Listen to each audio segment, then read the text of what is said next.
selamat pagi Sobat Mako, apa kabar? Senang sekali rasanya saya Pipin Citra bisa hadir kembali untuk menemani Sobat Mako semua, tentunya hanya di podcast Mako Suara Cita. Seperti podcast yang lalu-lalu begitu ya, memang kali ini sedikit berbeda dalam masa PPKM ini, maka podcast kita pun juga dilakukan secara virtual. Tapi tidak menyurutkan semangat kami untuk berdiskusi tentunya dengan tema menjelang Hari Raya Idul Adha. Dan pagi hari ini saya sudah bersama dengan dua narasumber.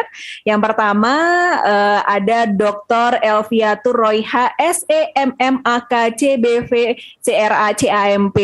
Beliau adalah PLT Direktur dari RPH, Rumah Pemotongan Hewan atau Perumda Tunas juga. Selamat pagi Ibu Elvi.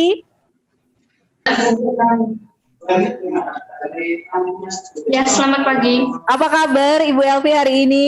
Alhamdulillah baik. Sehat ya? Ya. Tetap bekerja dari rumah atau harus ke kantor nih Ibu Elvi? Pagi ini kebetulan ada acara mau rapat internal, jadi saya di kantor kebetulan. Oke. Baik, tetap jaga kesehatan ya Ibu Elvi. Dan tentunya selain Ibu Elvi nih Sobat Mako, pagi hari ini Citra juga sudah bersama dengan Dr. Hewan Anton Pramujiono, Kepala Bidang Peternakan dan juga Kesehatan Hewan dari Dispangtan, Dinas Ketahanan Pangan dan juga Pertanian. Selamat pagi Dr. Anton. Selamat pagi, Assalamualaikum. Waalaikumsalam warahmatullahi wabarakatuh. Sehat Dok? Alhamdulillah pada pagi hari ini kita sehat semua. Karena memang dari Dinas Bidang Peternakan jadi backgroundnya harus hewan begitu ya Dok ya? Iya, biar keren.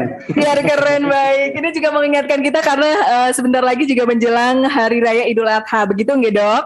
Siap. Nah, sebelumnya saya juga berterima kasih banyak untuk Dr. Anton dan juga Ibu Elvi yang sudah menyempatkan waktunya untuk Citra ganggu pagi hari ini kita ngobrol-ngobrol begitu ya. Dan mungkin yang pertama nih, saya akan ke Bu Elvi terlebih dahulu. Ibu Elvi, menjelang Hari Raya Idul Adha, ini sebenarnya untuk rumah pemotongan hewan seperti itu ya. Bagaimana permintaan masyarakat menjelang Hari Raya Idul Adha ini? Kalau menjelang Idul Adha sih sebenarnya stabil ya. Kita permintaan untuk pelayanan jasa pemotongan baik sapi maupun kambing itu stabil.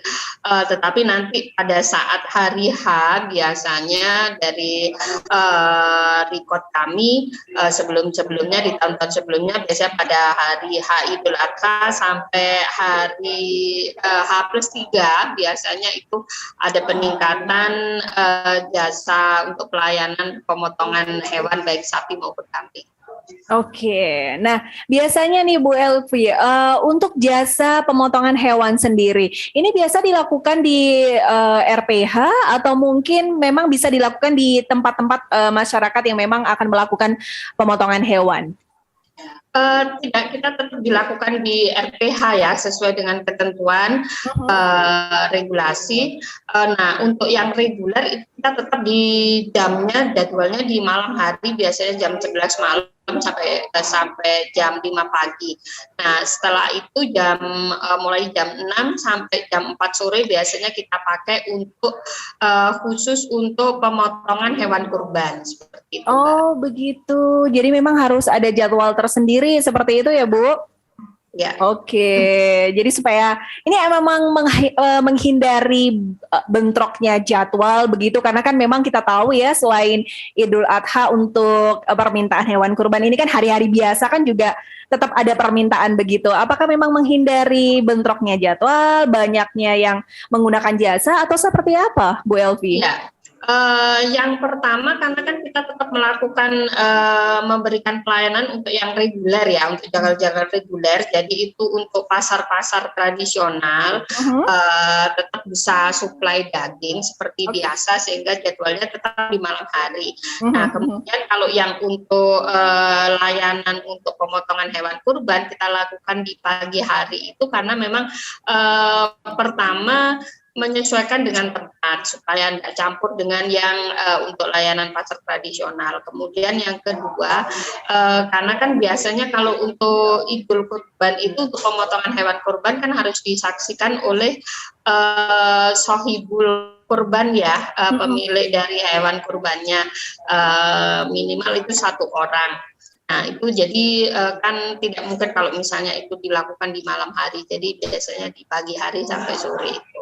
Oke, baik untuk waktunya ya. Mungkin saya akan ke Dokter Anton sendiri, Dok. Ini kan memang sudah menjelang Hari Raya Idul Adha. Biasanya permintaan hewan kurban itu kan semakin meningkat ya. Kita tahu begitu. Yeah. Nah, sebenarnya untuk Sobat Mako yang ada di rumah, hewan yang sehat gitu ya, Dok. Kadang kan kalau bukannya ini ya, cuman kan kadang kalau misalnya mau Hari Raya Idul Adha seperti ini kan apa aja gitu hewannya semua dijual belikan seperti itu, padahal sebenarnya ada standarnya hewan yang memang bisa kita gunakan untuk berkurban. Mungkin sebelum ke situ, syarat yang hewan-hewan yang sehat yang siap untuk dikurbankan itu yang seperti apa sih, Dok? Terima kasih.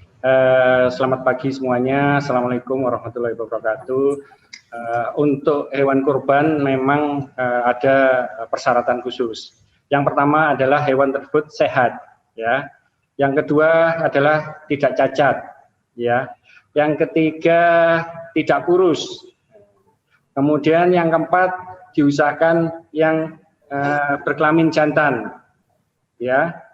Itu yang perlu diketahui. Dan yang terakhir adalah cukup umur. Nah, jadi ada lima syarat yang perlu diperhatikan. Dia sehat, tidak cacat, kemudian tidak kurus, kalau bisa itu berkelamin jantan, kemudian juga tadi cukup umur. Demikian.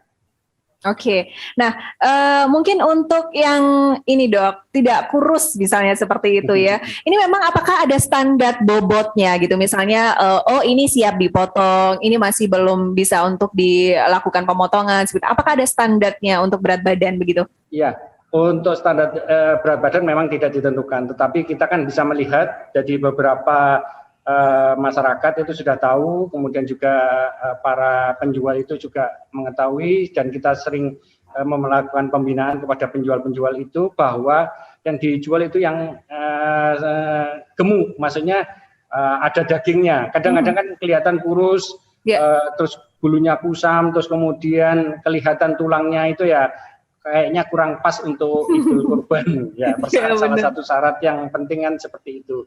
Saya kira itu. Jadi untuk bobot tertentu memang tidak ada persyaratan yang dikhususkan, tetapi dari performa itu bisa kita lihat bahwa seperti background saya ini kan sapinya ya itu yang kayaknya kalau untuk sapi seperti itu, untuk kambing pun juga gitu. Biasanya kalau untuk kambing biasanya dilihat dari belakang pantatnya itu udah gemuk, kemudian tidak kelihatan tulang-tulangnya. Saya kira itu. Baik, Dok.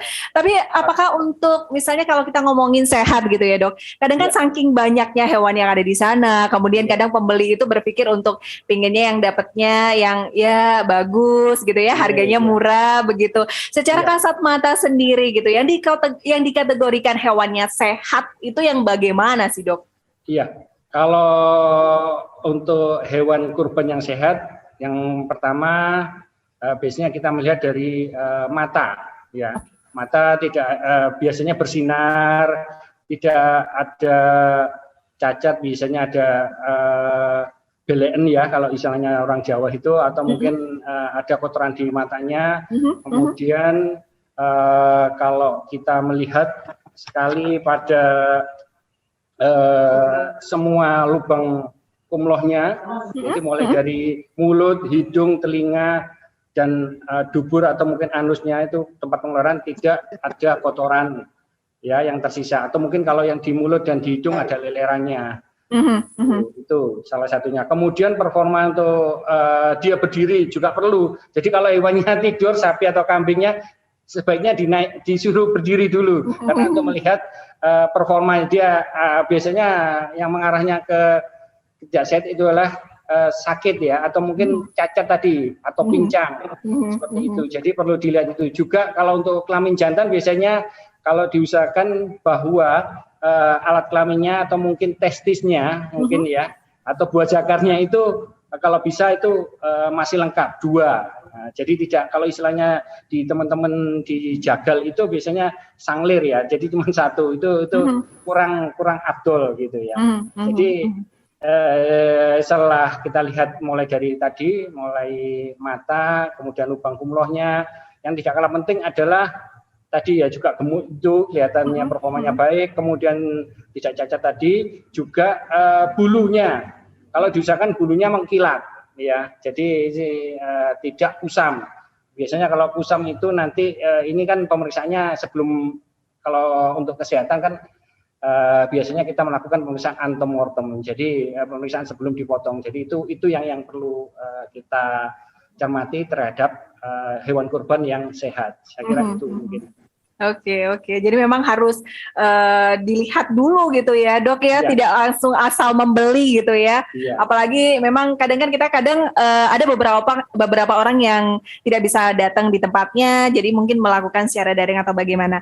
Nah, saya akan kembali lagi nih ke Bu Elvi. Bu Elvi, ketika tadi sudah dijelaskan untuk syarat-syarat hewan sehat menurut Dr. Anton tadi dan juga tipsnya untuk melihat hewan sehat seperti itu. Kalau di RPH sendiri nih, selama ini nih Bu Elvi, biasanya orang yang akan melakukan pemotongan hewan itu biasanya mereka membawa hewannya sendiri ke sana gitu. Apakah di RPH ini juga menyediakan hewan untuk pemotongan seperti itu? Ya, makasih Mbak. Jadi biasanya kita memang ada yang bawa dari hewan-hewan yang dari luar ya, dari luar yang kami sediakan, walaupun kami juga menyediakan. Jadi kami memang membebaskan pelanggan itu untuk memilih apakah membawa dari luar ataupun membeli dari yang kami sediakan di kandang. Nah, kalaupun misalnya dia membawa dari luar, itu tetap karena kami kan juga ada dokter hewan, selain juga ada pemantauan dari Dinas Ketahanan Pangan dan Pertanian, biasanya Pak Anton itu yang suka keliling ya pada saat Idul Adha dengan timnya. Nah, itu hewan-hewan yang akan dikorbankan itu memang diperiksa dulu kesehatannya. Jadi kalau di kami nanti pada saat mereka datang sebelum masuk di kandang kan, karena memang ada penitipan ya, 1 atau 2 hari itu ada penitipan. Nah, itu diperiksa dulu. Jadi nanti kemudian mau dipotong itu diperiksa juga.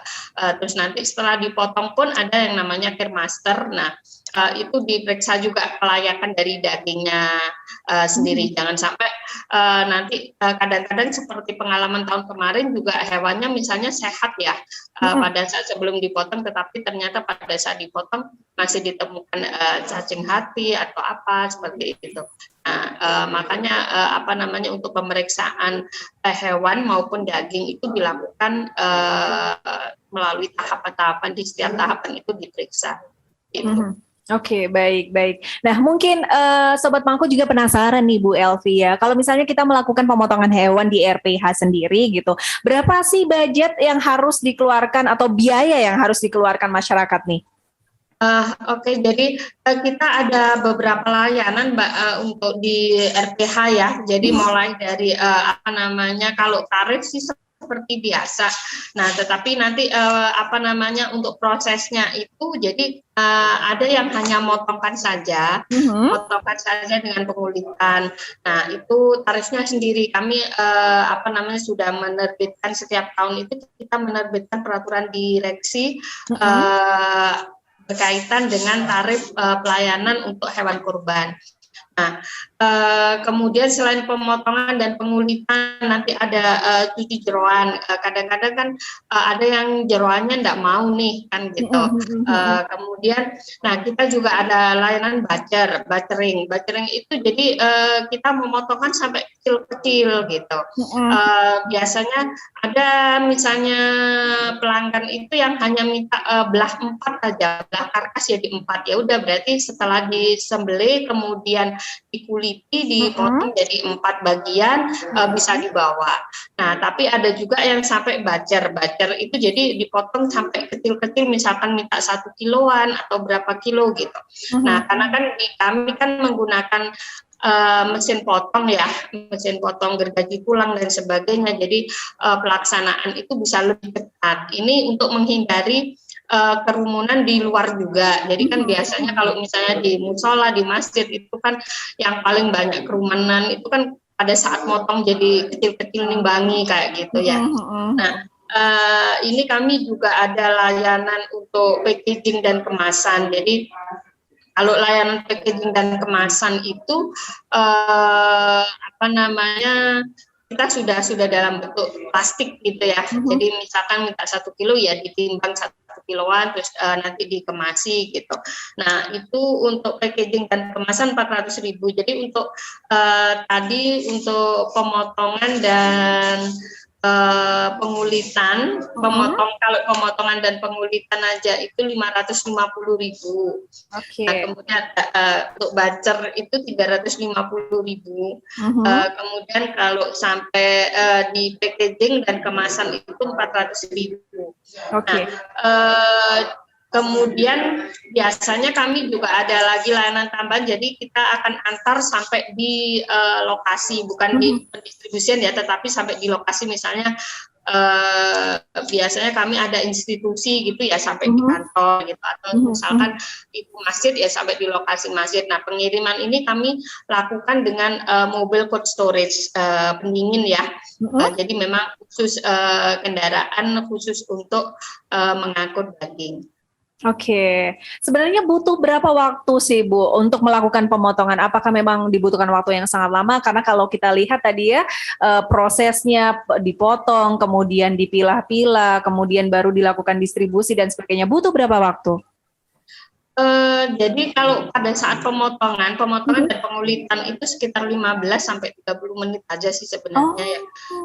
Nah, setelah itu hewan yang sudah dipotong dan sudah disembelih kita bawa ke ruang air blast. Memang untuk butchering itu harus dilakukan di suhu tertentu. Jadi kita lakukan di ruang air blast. Itu masuk sendiri-sendiri. Memang ini yang biasanya agak lama, tapi kita karena menggunakan mesin jadi bisa lebih cepat. Perkiraan kalau yang ini 30 menit sampai 45 menit. Kemudian masuk di ruang pembagian. Ruang pembagian itu untuk timbang dan packaging. Jadi memang cukup efisien kalau menurut Citra ya Bu ya, karena nggak butuh waktu seharian untuk melakukan aktivitas ini dan juga distribusinya begitu. Nah, kalau melihat dari harganya pun ini juga cukup murah gitu, karena kalau sekarang apalagi ini adalah PPKM begitu ya Bu Elvi ya, jadi memang kita benar-benar menghindari yang namanya kerumunan begitu.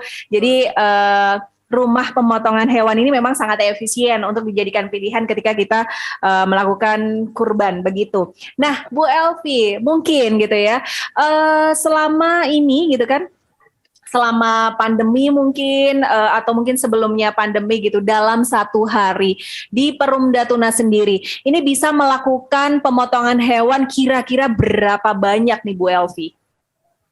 Kalau hari biasa ya Mbak ya, bukan pada saat Idul Adha itu memang sejak pandemi COVID ini kita mengalami penurunan. Jadi yang paling banyak itu di pemotongan kambing sebenarnya, pemotongan kambing itu turunnya sampai 25% lebih. Nah, kemudian di sapi itu sekitar 19 sampai 20% itu juga ada penurunan. Kapasitas kami sebenarnya untuk setiap hari itu bisa 100 ekor ya, 130 lah, 130 ekor. Cuman sudah mulai beberapa tahun ini kita mengalami penurunan, jadi ada 35 sampai 40 ekor setiap harinya yang kita potong di RPH. Nah ini kebanyakan dari 35 sampai 45 ini hewan apa nih Bu Elvi? Itu yang sapi. Kalau sapi saja, untuk kambing maksimal 25. 25 ekor. Terus ada babi juga, babi sedikit lah, nggak sampai ini, sedikit ya sama dengan kambing sekitar 20-an. Oke. Jadi memang mengalami penurunan ya selama pandemi ini ya, Bu Elvi ya. Dan semoga memang pandemi ini segera berakhir. Kita kembali lagi ke Dr. Anton, masih di sana Dr. Anton? Siap. Oke dok. Asik dengerin Bu Elvi. Bu Elvi ya. Oke benar. Tadi sempat disinggung sama Bu Elvi nih dok. Kalau biasanya nih Dokter Anton suka keliling begitu ya. Ini kan sudah mau Idul Adha, biasanya udah waktunya untuk keliling-keliling gitu untuk monitoring sendiri. Nah karena ini memang pandemi begitu dok, apakah juga masih tetap dilakukan monitoring gitu untuk hewan kurban? Iya, alhamdulillah mulai kemarin. Setelah ada surat edaran dari wali kota, bahwa kita masih PPKM dalam rangka menyambut Hari Raya Idul Adha ini, memang tugas dari Dispangtan itu salah satunya adalah pemeriksaan hewan kurban, yaitu di tempat penjualan. Jadi alhamdulillah kita melibatkan 12 orang itu kita tetap keliling, tetapi dengan prosedur kesehatan atau prokes yang kita terapkan. Jadi tetap teman-teman kemarin itu masih keliling di 5 kecamatan untuk pemeriksaan hewan yang dijual di lapak-lapak yang ada di beberapa tempat. Seperti itu. Oke. Memang prokes kita tetap kita laksanakan dan kita tetap keliling ya untuk pemeriksaan kesehatan di tempat penjualan. Oke. Gitu. Benar. Jadi memang harus tetap melakukan tugas dan tanggung jawabnya ya dok, tetap keliling ya dok. Alhamdulillah, doanya saja teman-teman tetap sehat. Itu yang kami harapkan. Oke, baik. Nah ini kan memang karena menjelang Idul Adha. Sebenarnya untuk di Dinas Ketahanan Pangan dan juga Pertanian sendiri gitu ya dok, selama ini itu memang apakah menaungi distributor tentang hewan gitu ya, maksudnya dalam artian seperti ini. Kita kan tahu Dispantang ini membawahi tentang peternakan yang ada di Kota Malang seperti itu. Nah, selama ini tuh apakah juga memonitoring gitu ya, dalam artian peternak ini biasanya itu mereka apa yang dilakukan? Apakah ke pengepul, kemudian nanti didistribusikan seperti itu, atau prosesnya seperti apa? Apakah memang Dispantang ini tahu atau selama ini petani sendiri ya, peternak sendiri yang melakukan begitu? Jadi untuk kegiatan yang dilakukan oleh Dispangtan terkait dengan lalu lintas hewan, memang untuk Kota Malang ini kan tidak mengeluarkan hewan, tetapi sebagai konsumen saja. Jadi banyak yang datang dari luar kota, baik itu kabupaten maupun yang dari daerah-daerah lain yang masuk ke Kota Malang. Jadi tetap yang kita terapkan adalah kegiatan yang dilakukan adalah pemeriksaan surat keterangan kesehatan hewan. Jadi itu. Jadi terutama mungkin kalau yang selama ini yang kita lakukan adalah pemeriksaan di lapak-lapak saja. Tetapi untuk setiap harinya memang hewan yang dipotong itu memang langsung ke RPH, baik itu sapi maupun kambing atau mungkin di RPH juga ada babi. Jadi yang kita lakukan adalah memberikan supaya agar pemeriksaan surat keterangan kesehatan hewan yang berasal dari daerah asal. Jadi pemantauannya seperti itu. Oke, baik. Nah, biasanya kalau tadi Dokter Anton sempat bilang ya bahwasanya kita ini adalah pengkonsumsi seperti itu gitu. Ya. Tapi untuk di Kota Malang sendiri, adakah memang daerah-daerah gitu yang biasanya memang ini adalah kayak hasil peternakannya tuh ini begitu daerah-daerah ini. Kalau di Malang sendiri di mana ya, Dok? Syukur alhamdulillah di beberapa tempat memang ada sentra-sentra baik itu sapi potong, sapi perah, terus kemudian juga ternak kambing itu juga ada. Untuk ternak potong yang biasanya mencuplai rumah pemotongan hewan itu biasanya di daerah Sanan. Sanan itu Kelurahan Purwantoro, juga daerah Sebuku itu ikut Kelurahan Bonorejo. Di sana ada sentra beberapa peternak yang melihara sapi potong yang memang untuk memanfaatkan limbah tempe ya yang ada di sana, sehingga limbah-limbah tersebut bisa digunakan untuk pakan ternak dalam rangka untuk penggemukan, sehingga sapi-sapi tersebut tidak terlalu lama dipelihara, kurang lebih maksimal 6 bulan itu sudah bisa dibawa ke rumah pemotongan hewan untuk dilakukan pemotongan. Oke. Kemudian untuk sentra-sentra sapi perah itu kebanyakan di daerah Buring, kelurahan Buring. Itu ada beberapa peternak yang memelihara sapi perah. Kemudian untuk kambing itu hampir seluruh gedung kandang itu ada, seluruh kelurahan yang ada di Kecamatan Gedung Kandang itu ada, juga di Kecamatan Lowokwaru di daerah Tunggul Wulung sana juga ada sentra domba. Jadi memang tidak semua konsumen ada di Kota Malang itu atau ternak yang ada di Kota Malang itu berasal dari kabupaten, tetapi untuk yang di Kota Malang memang ada beberapa populasi yang nggak banyak sih kalau dilihat dari untuk kebutuhan setiap hari-hari mungkin banyak dari luar daerah dari kota. Jadi yang untuk di kota itu kan sekedar untuk ya peternak-peternak itu sekedar untuk tabungan ya kalau mereka melihat bahwa kalau pas hari besar ini ya mereka mulai mengeluarkan itu, jadi bukan sebagai pendapatan pokoknya, tetapi sebagai sambilan saja. Jadi populasinya tidak terlalu banyak dan kita masih tergantungan dengan daerah lain. Oke. Tapi tetap ada gitu ya dok ya? Ada, alhamdulillah masih ada. Benar.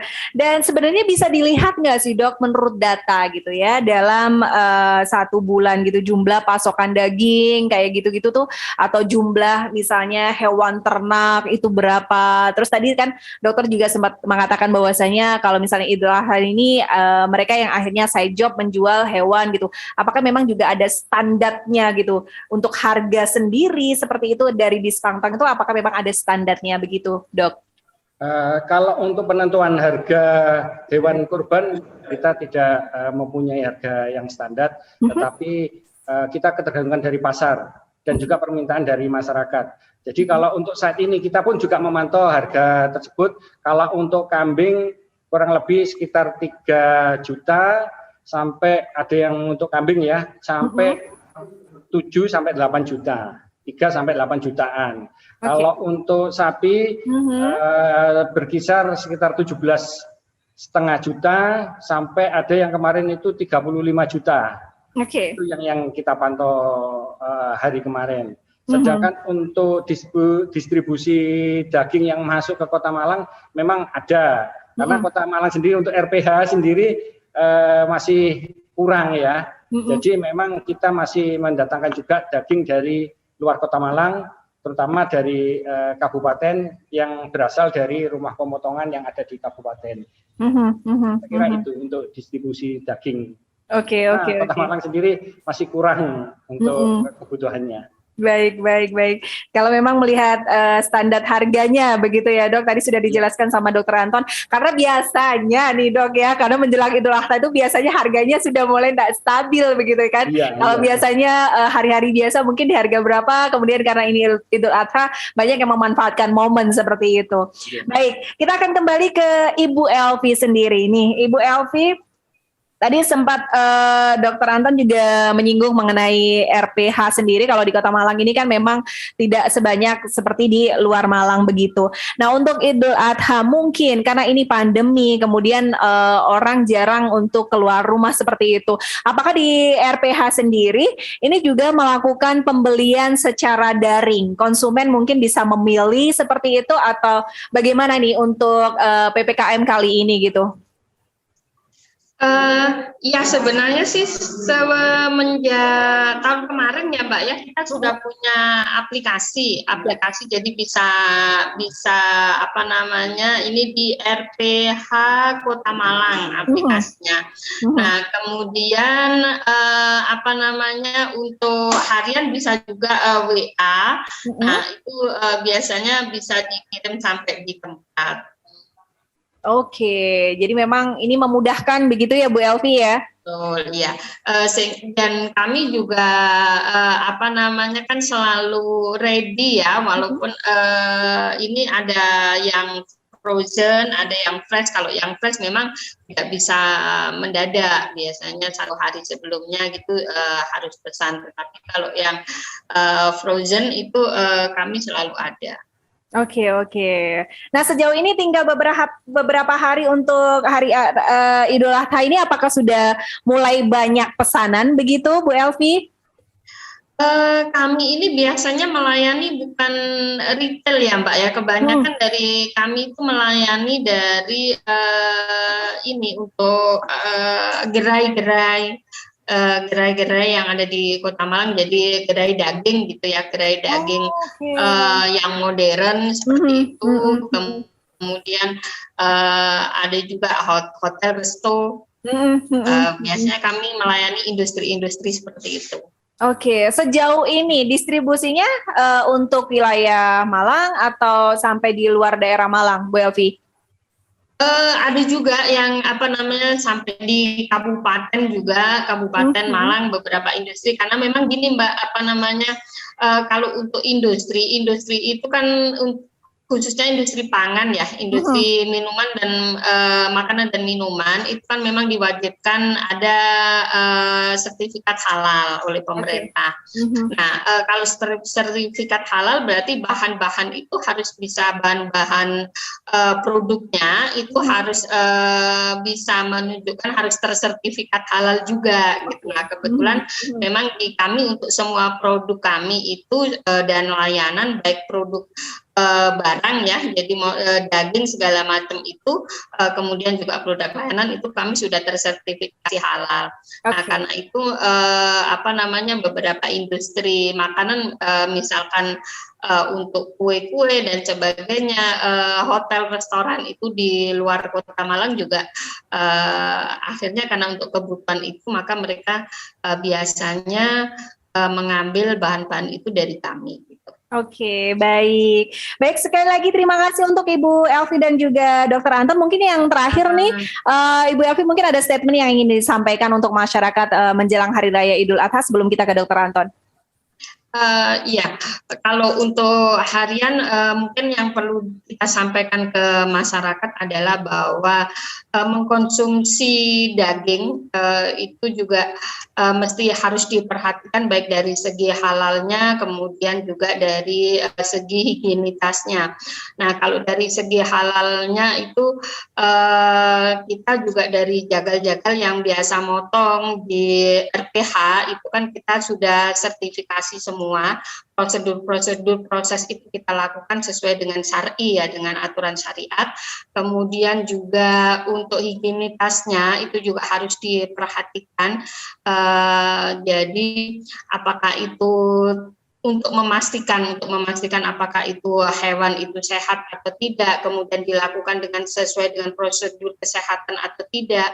Nah, ini harus diperhatikan, karena itu kami menghimbau ke masyarakat untuk aware ya, untuk peduli pada produk-produk daging yang dikonsumsi. Kemudian untuk Idul Adha tadi yang sebagaimana dijelaskan Dr. Anton, mungkin untuk pemilihan hewan-hewan ini juga mungkin bisa diperhatikan kesehatan dari hewan supaya kami nanti juga membantu di proses pemotongan itu tidak lagi ditemukan, tidak lagi didistribusikan daging-daging yang ternyata kualitasnya kurang bagus. Ini saja nanti bisa mengganggu kesehatan manusia juga, sehingga pada saat kita berkurban ini memang benar-benar yang kita kurbankan itu memang hewan yang sehat gitu ya, benar-benar yang memang layak untuk didistribusikan dan dikonsumsi. Oke. Baik, sekali lagi terima kasih untuk Ibu Elvi atas waktunya, atas obrolan kita di pagi hari ini. Dan mungkin untuk Dr. Anton, ada statement yang ingin disampaikan kepada masyarakat? Ya, yang pertama terkait dengan hewan kurban, pilihlah sesuai dengan syariat Islam yang tadi, terutama pilihlah hewan yang sehat, tidak cacat, tidak kurus, dan cukup umur.